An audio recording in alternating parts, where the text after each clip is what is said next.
I'm the other tall person on the finance committee with a significantly better jump shot than mine. But when Ronald Reagan and Bill Bradley got together, Bill Bradley flew all over the United States to work with Republicans in order to get a bipartisan tax plan. This Congress, you couldn't even get the majority to walk down the corridor to try to work with people. So this did not have to be last night. We did not have to have a betrayal of the middle class for some faceless multinational corporations. There was another path. In fact, this past week, 17 moderate Democrats got together. They asked me to come because they said, "You've got the only bipartisan tax plan." And I did. And I voted for a number of their, proposals, which, by the way, signaled really that had there been an effort to have a bipartisan plan, you would have gotten upwards of 70 votes for a bipartisan plan.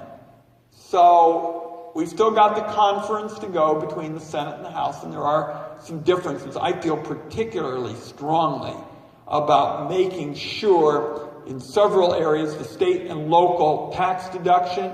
We've got thousands of Oregonians, literally thousands of Oregonians, who would pay thousands of dollars more if that is completely lost. And by the way, because of Oregon's connection between the state deductions and the federal deductions, people lose the state deduction as well. You get hit with a double whammy with these changes. And that is also true for the deduction for education expenses and medical expenses and property taxes. So at one point, one of the senators got up and said, well, the state and local deduction is a special interest tax break.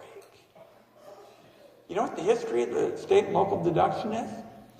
It was the first deduction in the first income tax code that was used to finance the Civil War. That doesn't sound to me like something cooked up by some lobbyist on K Street in Washington, D.C.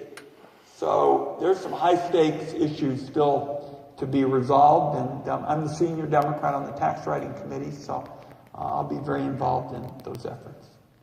Great question. Last point on bipartisanship. Where's my bipartisan friend? Thank goodness for her. Bipartisanship is not about taking each other's dumb ideas. It's about taking good ideas. And as I just mentioned, there are a number of areas where you can find common ground. In 2015, we were faced with a tax bill because so many things had expired and everybody said, oh, they aren't going to do anything. Well, I got together with Orrin Hatch and the Republicans, and we said there are 2 or 3 things that we ought to make permanent that make sense for working class people: the earned income tax credit, the child credit, the college scholarships, American Opportunity Tax Credit. And there were things that Republicans wanted, like realistic write-offs for equipment and research and development costs. And I said, we can make common ground there. Those are things that both sides can come together, and we did. And actually, the ground was really laid for saying in January of 2017, let's build on what was done earlier and really get a bipartisan tax reform plan, that works.